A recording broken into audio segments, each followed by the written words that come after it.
নারী টি-20 বিশ্বকাপের চূড়ান্ত পর্বে বাংলাদেশ, মূল আসরে চমক দেখানোর প্রত্যাশা। ইংল্যান্ডে যখন আমরা ওয়ার্ল্ড কাপ খেলতে যাব, অবশ্যই এর আগের ওয়ার্ল্ড কাপের থেকে অনেক ভালো ম্যাচ জেতার ইচ্ছা আমাদের আছে। বিশ্বকাপের ছুটিতে ওয়ানডে টুর্নামেন্টের পরিকল্পনা বিসিবির, শুটিং দলকে ভারত যাওয়ার অনুমতি দিল সরকার।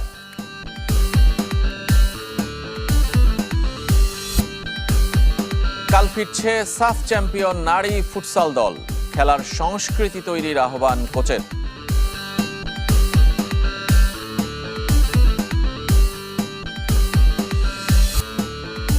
রাতে শেষ হচ্ছে চ্যাম্পিয়ন্স লিগের লিগ পর্ব, সরাসরি শেষ 16-র 6 স্পটের লড়াইয়ে 13 ক্লাব। নারী টি-20 বিশ্বকাপ বাছাইয়ের খবর জানাবো। সুপার সিক্সে মাত্র এক ম্যাচ জিতেই মূল পর্বে বাংলাদেশ। দিনের শুরুতে থাইল্যান্ডকে হারিয়েছে টাইগ্রেসরা, এরপর যুক্তরাষ্ট্রের বিপক্ষে নেদারল্যান্ডসের জয়ে নিশ্চিত হয় বিশ্বকাপের টিকিট। বাংলাদেশের সঙ্গী হয়েছে ডাচ নারীরাও। পরের 2 ম্যাচ জিতে সেরা হওয়ার লক্ষ্য সোভানা মুস্তারির, সঙ্গে চূড়ান্ত পর্বে সাফল্যের প্রত্যাশা অধিনায়ক নিগার সুলতানার দলের। বিশ্বকাপ বাছাইয়ের নেদারল্যান্ডস যুক্তরাষ্ট্র ম্যাচ বৃষ্টিতে ভেসে যাবার শঙ্কায়, অথচ তাকিয়ে বাংলাদেশ 2 ম্যাচ হাতে রেখে মূল আসরের টিকিট পেতে নেদারল্যান্ডসের জয় ছিল টাইগ্রেসদের কাম্য। শেষ পর্যন্ত তাই হয়েছে ডিএলএস মেথডে। ডাচদের সঙ্গী করে বাংলাদেশ পৌঁছে গেছে মূল পর্বে। দিনের শুরুতে বাংলাদেশ হারিয়েছে থাইল্যান্ডকে, সঙ্গে গ্রুপ পর্বে যুক্তরাষ্ট্র এবং আয়ারল্যান্ডের বিপক্ষে জয়ের পয়েন্ট সঙ্গী সুপার সিক্সে। নেপালের মোলাপানিতে টস হেরে ব্যাট করতে নেমে জুয়াইরা ফেরদৌস আর সোভানা মুস্তারির হাফ সেঞ্চুরিতে 8 উইকেটে 165 রানের চ্যালেঞ্জিং সংগ্রহ পেয়েছিল বাংলাদেশ, যা কিনা এই ফরম্যাটে নিজেদের চতুর্থ সর্বোচ্চ। জবাব দিতে নেমে মারুফা ঋতুমণিদের বোলিং তোপে 8 উইকেটে 126 রানের বেশি করতে পারেনি থাই মেয়েরা।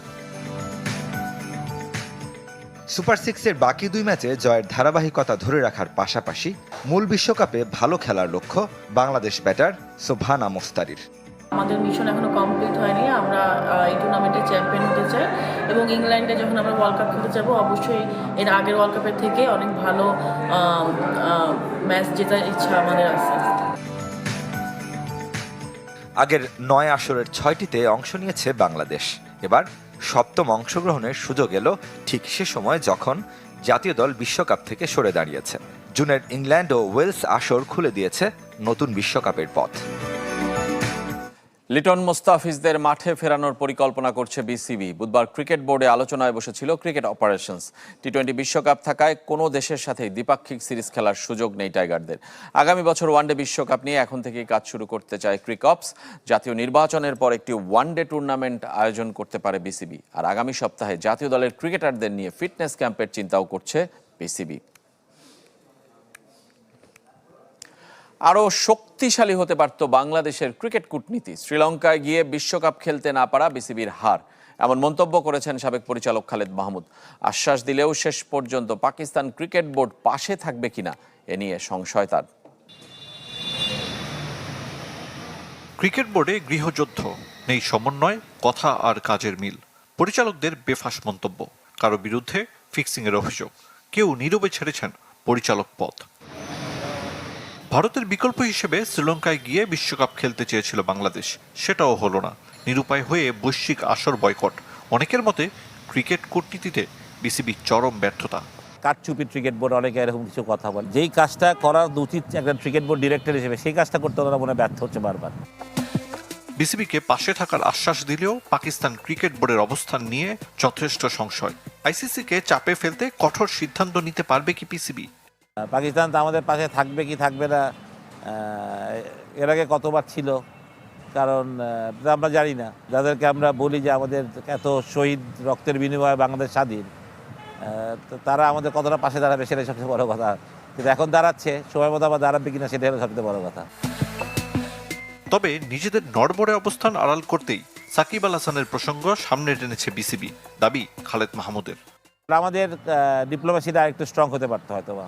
তারা তাদের ডিপ্লোমেসিতে একটা ব্যর্থ হয়েছে, তবে ব্যর্থতা থাকতেই কি এরকম চিন্তা করছে কিনা কে জানে, বলতে পারবো না। আন্তর্জাতিক ক্রিকেটে বাংলাদেশের দীর্ঘ বিরতি, মার্চের আগে নেই কোনো দ্বিপাক্ষিক সিরিজও। এ সময়ে কি করণীয় বোর্ডের? কোনো টুর্নামেন্ট অর্গানাইজ করা, যেটা ছেলেরা ব্যস্ত থাকে ক্রিকেট নিয়ে, সবচেয়ে বড় কথা। খালি ক্যাম্প করলেই হবে না, ম্যাচ খেলতে হবে। এখন এত সুন্দর সিজন, ক্রিকেটের সময় যাচ্ছে, আমাদের ক্রিকেটের মাঠে যত তাড়াতাড়ি করাতে পারবে, ভালো একটা টুর্নামেন্টের আয়োজন করা যেতে পারে। সাবেক পরিচালকের মতে ভালো নেই বাংলাদেশ ক্রিকেট, আইসিসির সঙ্গে দূরত্বে চ্যালেঞ্জের মুখে ভবিষ্যৎ।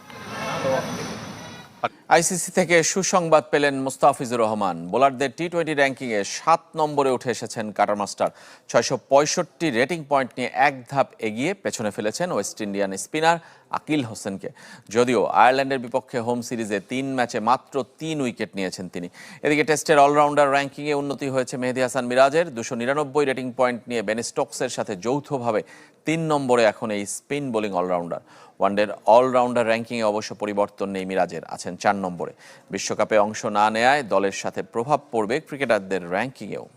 ক্রিকেট দলকে ভারতে গিয়ে বিশ্বকাপ খেলতে দিতে না চাইলেও শুটিং দলকে এশিয়ান রাইফেল ও পিস্তল টুর্নামেন্টে অংশ নেওয়ার অনুমতি দিয়েছে সরকার। শুটার রবিউল ইসলাম এবং কোচ শারমিন আক্তারকে অংশগ্রহণের অনুমতি দিয়ে বুধবার সরকারি নির্দেশ বা জিও জারি করেছে ক্রীড়া মন্ত্রণালয়। 2 থেকে 14 ফেব্রুয়ারি তারা ভারতে অবস্থানের অনুমতি পেয়েছেন। শুটিং ফেডারেশনের অ্যাডহক কমিটির মহাসচিব ফেরদৌস আরা খানম জানিয়েছেন, শুটার রবিউলের নতুন করে ভিসা নেয়ার প্রয়োজন নেই। শুধু কোচ শারমিন ভিসার জন্য ভারতীয় হাইকমিশনে আবেদন করবেন। ভিসা পেলে তারা নয়াদিল্লিতে এশিয়ান আসরে অংশ নিতে যাবেন। আমরা জিও জন্য দিয়েছিলাম, জিও হয়ে গেছে। যে শুটার তার পাসপোর্ট আগেই ভিসা ছিল, ওর ওপেন ভিসা। তো এখন কথা হচ্ছে যে শুধু কোচের ভিসাটা হবে কি হবে না। এখন বুলবুল ভাইয়ের এই ক্রিকেট বোর্ডটা প্রপারলি, ক্রিকেট বোর্ডের আন্ডারের ক্রিকেট প্রপারলি রান করছেন না। এটার জন্য তিনি যে এককভাবে দেয় তা না, কারণ you need to have a very good and smart team, যেটা আপনাকে আনডাউটেডলি আনকন্ডিশনালি হেল্প করবে। বাংলাদেশ দলের তখন এই অবস্থা যখন, ঠিক ওই সময় সাকিব আল হাসানের আলোচনাটা শুরু হয়ে গেল। সাকিব আল হাসানের মাগুরার বাড়ি সংস্কার চলছে, very important point.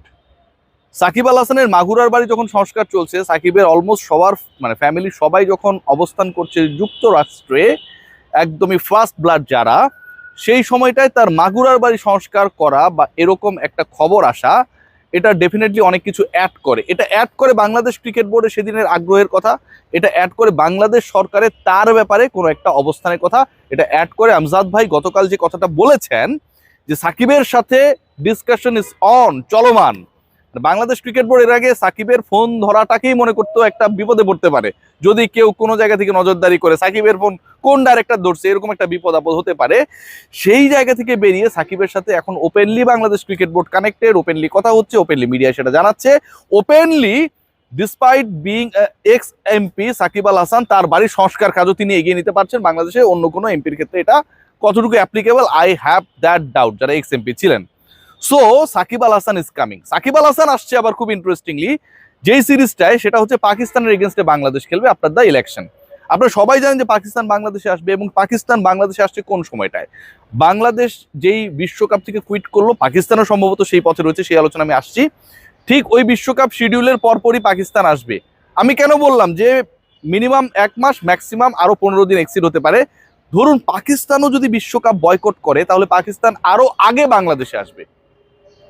Extension of that particular series, bilateral series বাড়বে।